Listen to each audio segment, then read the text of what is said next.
నమస్తే. ప్రజెంట్ స్టూడియోలో senior journalist CS రావు గారు ఉన్నారు. వెల్కమ్ చెప్పేద్దాం. ప్రస్తుతం ఏపీలో ఒక ఇష్యూ అయితే ఫుల్గా సర్క్యులేట్ అవుతుంది. దాని గురించి డిస్కస్ చేసేద్దాం. Hello sir. హలో సార్, అయితే వివేకానంద గారి కేసు ఇప్పుడు రీఓపెన్ చేయాలన్నట్టు షర్మిలా గారు మాట్లాడారు. ఏంటి సార్ అసలుకి రీఓపెన్ చేస్తే ఏమన్నా ఉపయోగం ఉందంటారు? ఆ కేసును రీఓపెన్ చేసి విచారణ చేయాలి, రీఇన్వెస్టిగేషన్ చేయాలి అనేటువంటి డిమాండ్ షర్మిలా గారు చేస్తున్నారు రీసెంట్గా. ఎందుకు చేస్తున్నారు అంటే సిబిఐ విచారణ కొనసాగించలేకపోతుంది నిష్పక్షపాతంగా. కాబట్టి రాష్ట్ర ప్రభుత్వానికి సంబంధించినటువంటి దర్యాప్తు సంస్థలకి ఈ కేసును అప్పచెప్పి రీఇన్వెస్టిగేషన్ చేయాలి అనేటువంటి ఒక అభిప్రాయాన్ని షర్మిలా గారు వ్యక్తం చేస్తున్నట్టు పత్రికల్లో వచ్చింది. అంటే ఎట్లా చూడచ్చు సార్ ఇప్పుడు షర్మిలా గారు చేసిన కామెంట్స్? అంటే అక్కడ మనం అనుమానం ఎందుకు అట్లా చేయాల్సి వచ్చింది? ఇప్పుడు వివేకానంద రెడ్డి గారిని ఎవరు మర్డర్ చేశారని అంటే క్వశ్చన్ వేసుకుంటే కనుక సమాధానం ఏది? స్పష్టంగా వచ్చే సమాధానం ఎక్కడుంది? ఇప్పుడు సిబిఐ ఏం చెప్తుంది? వాళ్ళు నిందితులే అని చెప్తుంది. అవినాష్ రెడ్డి కానీ, భాస్కర్ రెడ్డి కానీ, లేదంటే శివశంకర్ రెడ్డి కానీ, ఇలాంటి వాళ్ళందరూ కూడా నిందితులే అని చెప్తున్నారు ఆ షార్ట్ షీట్లో. దానికి నిందితులు ప్లస్ వాళ్ళే చంపి ఉండొచ్చు అని చెప్పి కొన్ని ఆధారాలను ప్రొడ్యూస్ చేస్తూ షార్ట్ షీట్ దాఖలు చేశారు. సుప్రీంకోర్టు వరకు వెళ్ళింది. ఇది హైకోర్టు నుంచి సుప్రీంకోర్టు దాకా వెళ్ళింది. సుప్రీంకోర్టు కాలపరిమితి నిర్ణయించి ఈ పరిమితిలో మీరు ఇన్వెస్టిగేషన్ పూర్తి చేయండి అని చెప్పేసి మెడ మీద కత్తి పెట్టింది సిబిఐ మెడ మీద. దాంతో సిబిఐ విధులైనటువంటి పరిస్థితుల్లో ఎంతవరకు ఇన్వెస్టిగేషన్ చేయాలో అంతవరకు చేసేసి గూగుల్ టేక్అవుట్ రకరకాల సాంకేతిక పరిజ్ఞానాన్ని ఉపయోగించి అవినాష్ రెడ్డి అలాగే భాస్కర్ రెడ్డి గారు సూత్రధారులు అని చెప్పి క్లియర్గా ఆ షార్ట్ షీట్లో పొందుపరిచారు. అయితే అవినాష్ రెడ్డి గారిని అరెస్ట్ చేయగలిగారా సిబిఐ వాళ్ళు? చేయలేకపోయారు. అరెస్ట్ చేయలేనటువంటి పరిస్థితుల్లో అవినాష్ రెడ్డిని సిబిఐ ఉంది. ఎందుకు ఉంది అని అంటే వైఎస్ఆర్ కాంగ్రెస్ పార్టీ ఆంధ్రప్రదేశ్లో అధికారంలో ఉన్నంత వరకు ఏమో అవినాష్ రెడ్డి గారిని అరెస్ట్ చేస్తే లా అండ్ ఆర్డర్ సిచ్యువేషన్ వస్తే మేము అదుపు చేయలేము పబ్లిక్ని అని చెప్పి రాష్ట్ర పోలీసులు చెప్పారు. దాంతో అరెస్ట్ చేయలేదు. అరెస్ట్ చేయకుండా పేపర్ అరెస్ట్ చూపించారు కోర్టుకి. తర్వాత ఆయన బెయిల్ మీద ఇప్పటికీ కూడా ఉన్నాడు, బెయిల్ మీద కొనసాగుతున్నాడు. సరే, ఆయన తండ్రి భాస్కర్ రెడ్డి జైలుకి వెళ్ళాడు, ఆయన కూడా బెయిల్ మీద బయటకు వచ్చాడు. శివశంకర్ రెడ్డి బెయిల్ మీద ఉన్నాడు. వీళ్ళందరూ సాక్షుల్ని ప్రభావితం చేస్తారు అనేది వివేకానంద రెడ్డి గారి కుమార్తె సునీతారెడ్డి గారు చెప్తున్నారు. షర్మిలా గారు కూడా తరచూ చెప్తున్నారు. ఇప్పుడు లేటెస్ట్గా జరిగిన డెవలప్మెంట్ ఏంటి? సుప్రీంకోర్టులో వైఎస్ఆర్ కాంగ్రెస్ పార్టీ లేదంటే అవినాష్ రెడ్డి గారు ఏం ఆరోపణలు చేశారు? వివేకానంద రెడ్డి గారు మర్డర్ కేసులో ఆయన్ని ఆయన కూతురు అల్లుడే చంపేశారు అని చెప్పి వాళ్ళిద్దరి మీద కేసు పెట్టారు. ఎవరు? సునీతారెడ్డి గారి మీద, అలాగే ఆమె భర్త రాజశేఖర్ రెడ్డి మీద కేసు పెట్టారు.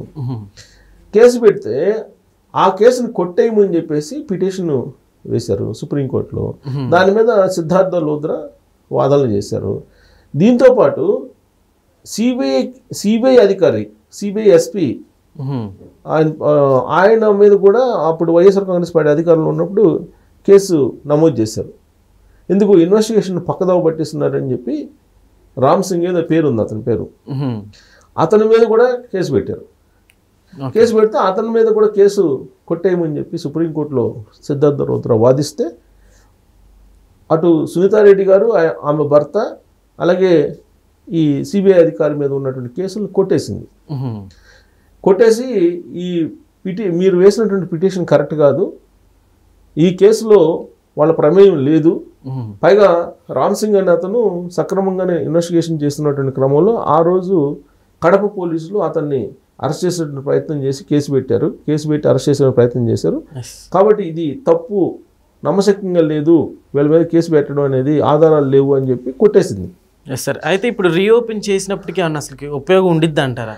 అదే సిబిఐ ఇప్పుడు కొట్టేసింది, సుప్రీంకోర్టు కొట్టేసిన తర్వాత ఆ సందర్భంగా సిబిఐ ఏమడిగింది సుప్రీంకోర్టు?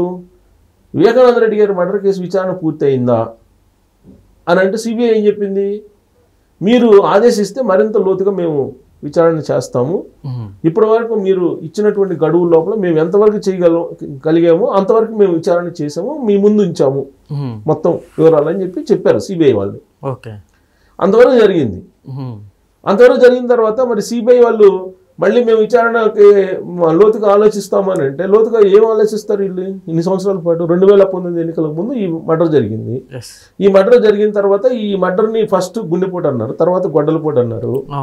ఆ గొడ్డలపోటు కూడా ఎవరిది అంటే చంద్రబాబు నాయుడు గారిది అని చెప్పి ఆయన చేతిలో గొడ్డలు పెట్టేసి వాళ్ళ పత్రికల్లో వాళ్ళ మీడియాల్లో ప్రచారం చేసుకున్నారు, జనాన్ని నమ్మించగలిగారు. 2019 ఎన్నికల్లో వాళ్ళ బాబాయిని చంపడం ద్వారా సింపతితోటి జగన్మోహన్ రెడ్డి గారు అధికారంలోకి వచ్చారని చెప్పి తెలుగుదేశం పార్టీ చెప్తోంది.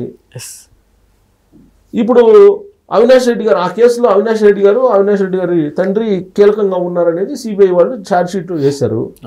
మరి వాళ్ళని అరెస్ట్ కాకుండా కాపాడుతుంది ఎవరంటే జగన్మోహన్ రెడ్డి గారు కాపాడుతున్నారు అనేది తెలుగుదేశం పార్టీ చెప్తుంది.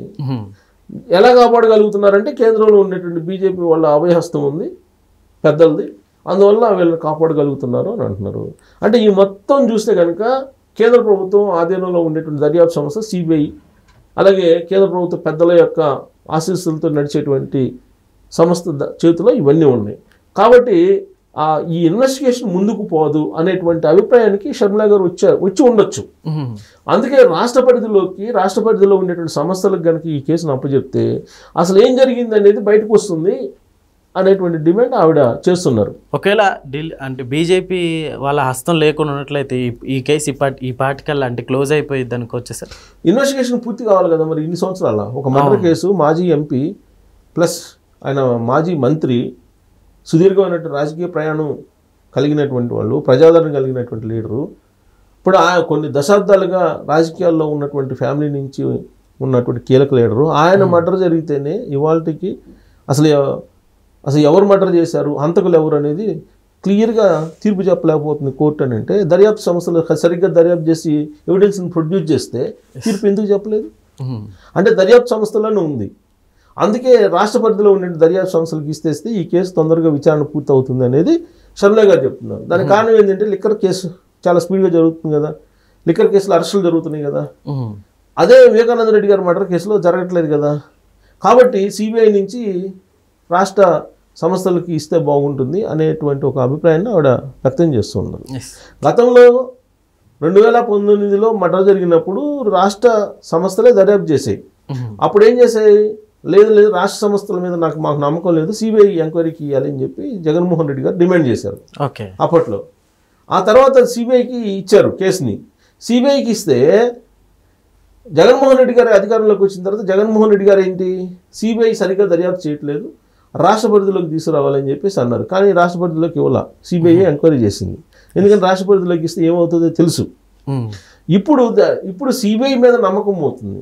సిబిఐ మీద నమ్మకం పోయినటువంటి క్రమంలో ఇప్పుడు రాష్ట్ర ప్రభుత్వ పరిధిలో ఉన్నటువంటి సంస్థలకు ఇస్తే కనుక దీని విచారణని బయటికి తీసుకొచ్చి మొత్తం ఎవిడెన్స్ని బయట పెట్టే అవకాశం ఉంది. కాబట్టి అదన్నా చెయ్యండి అని చెప్పి ఇప్పుడు అడుగుతున్నారు. సునీతారెడ్డి గారికి అలాగే షర్మిలా గారికి వివేకానంద రెడ్డి గారి మర్డర్ కేసులో ఉన్న హంతకులు ఎవరో తేల్చి వాళ్ళకి శిక్షలు వేయండి అనేది వాళ్ళు చేస్తున్నటువంటి డిమాండ్ మొదటి నుంచి కూడా. అది జరగట్లేదు.